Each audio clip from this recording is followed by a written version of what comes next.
Di kesempatan kali ini, gue akan mereview sebuah film yang berjudul Jailbait. Ini mengisahkan seorang wanita cantik yang masuk penjara karena tak sengaja membunuh ayah tirinya. Memperlihatkan seorang wanita bernama Anna Nix yang sedang bermain selo. Tak lama, Anna dihampiri oleh ayah tirinya yang sedang dipengaruhi minuman beralkohol.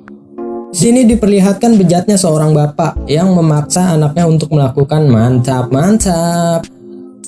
Tanpa sengaja Anna menendang sang bapak sampai terpental dan tertusuk oleh benda tajam, hingga pada akhirnya sang ayah tewas. Di persidangan tak ada satu orang pun yang percaya dengan Anna, dan bahkan ibu kandungnya sendiri pun malah membela sang ayah dan mengatakan bahwa ayahnya adalah orang yang baik. Pada akhirnya Anna divonis 4 tahun penjara. Kemudian Anna langsung dibawa ke penjara gadis seusianya. Di sana Anna langsung diberi arahan oleh kepala sipir yang bernama Frank. Anna langsung dibawa ke selnya dan di sana Anna satu sel dengan seorang wanita bernama Jenny. Jenny merupakan seorang yang pendiam dan juga gemar membaca buku. Kemudian mereka pun bergegas tidur. Saat sedang tidur, Jenny melakukan senam 2 jari sambil menatap wajah Anna.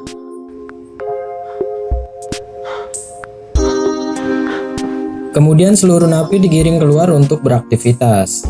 Di sana Anna dihampiri seorang wanita pemimpin geng yang bernama Cody. Cody mengajak Anna untuk bergabung dengan kelompoknya, tetapi Anna menolaknya. Anna pun langsung mendapat perlakuan buruk dari kelompok Cody. Saat sedang mengepel, Anna dibawa ke suatu ruangan dan dipukuli oleh kelompoknya Cody. Anna ditanya oleh penjaga siapa yang telah memukulinya, namun Anna enggan memberitahunya. Anna pun langsung dirawat oleh seorang wanita yang bernama Jen. Kemudian Anna menghampiri Frank untuk meminta bantuan. Frank menawarkan perlindungan ke Anna dari kejamnya napi yang ada di sana. Tetapi dengan syarat ia harus esek-esek dengan Frank terlebih dahulu. Anna menolaknya lalu pergi meninggalkan Frank. Di sel, Jenny mencoba untuk menenangkan Anna, dan tanpa sadar Anna diajak perang tanpa pedang oleh Jenny. Setelah selesai, mereka pun kembali beraktivitas dan di sana Anna diganggu oleh geng kulit hitam. Karena tak kuat menahan bulian dari geng-geng yang ada di sana, Anna pun memutuskan untuk bergabung dengan kelompoknya Cody. Cody pun langsung menjelaskan syarat untuk masuk ke kelompoknya. Anna disuruh memukuli salah satu geng kulit hitam sambil direkam oleh Cody. Hal itu dikarenakan agar nanti jika Anna berkhianat, Cody bisa melaporkan bukti rekamannya. Setelah perkelahian itu, Anna langsung dipanggil oleh Frank. Ya kalian tahu sendirilah cuy, kalau udah berhadapan dengan om-om kadal bintit ini, ujung-ujungnya berbau pergenjotan. Frank menawarkan kepada Anna ia harus melayaninya atau dia akan dikurung selama 1 bulan di sel yang gelap. Dengan berat hati, Anna pun terpaksa harus melayani Frank.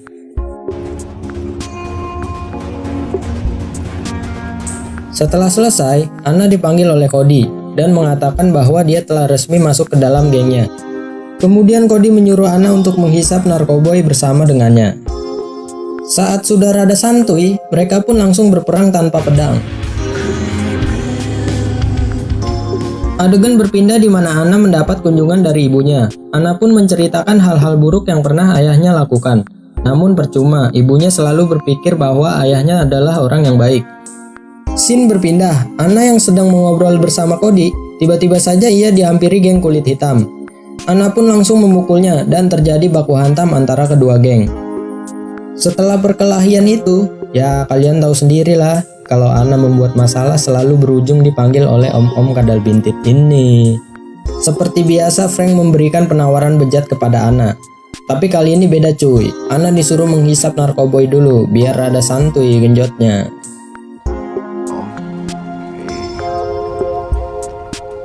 Adegan berpindah di mana Anna sudah berubah dan tidak bisa mengendalikan amarahnya. Hal itu dikarenakan genjotan-genjotan yang menimpanya setiap waktu dan juga obat-obatan yang terus dia konsumsi.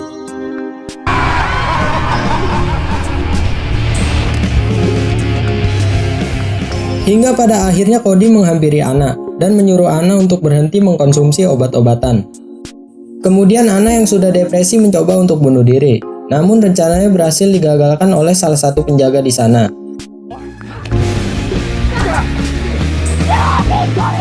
Anna pun mendapatkan perawatan rehabilitas bersama dengan orang-orang sepertinya. Setelah pulih, hari-hari Anna selalu diintimidasi oleh kelompoknya Cody. Hal itu dikarenakan Anna keluar dari gengnya. Singkat cerita, Anna dikunjungi oleh ibunya, dan sang ibu meminta maaf kepada Anna karena dia tidak mempercayainya. Kemudian Anna dipanggil oleh Frank untuk memainkan cello, karena nantinya Anna akan tampil di pertunjukan bakat para napi.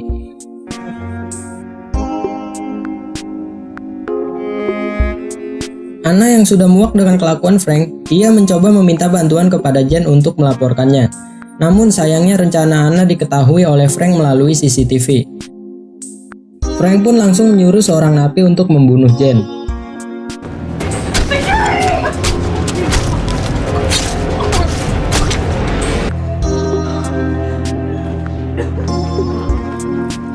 Singkat cerita, tiba pada saatnya acara pertunjukan bakat, dan di sana Anna memainkan selonya.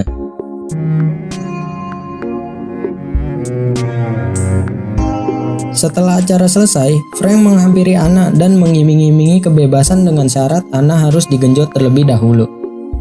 Anna pun terpaksa harus melayani Frank saat itu juga. Setelah itu, Anna menemui Cody untuk bekerja sama menghancurkan Frank. Anna pun meminjam HP kepada Cody agar nanti saat dia sedang mantap-mantap dengan Frank, ia secara diam-diam akan merekamnya. Mendengar hal itu, Cody pun setuju untuk bekerja sama dengan Anna. Tibalah saatnya di mana Anna dipanggil oleh Frank untuk berkaraokean ria. Anna pun secara diam-diam merekam kejadian saat ia berkaraoke.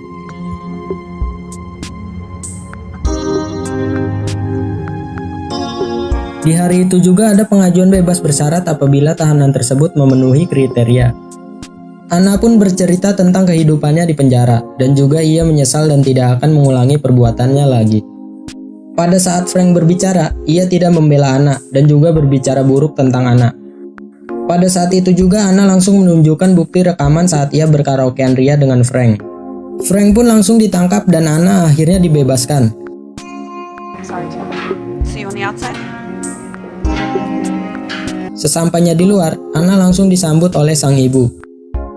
Adegan ditutup dengan Anna yang sedang bermain selo di depan orang-orang, dan film pun tamat.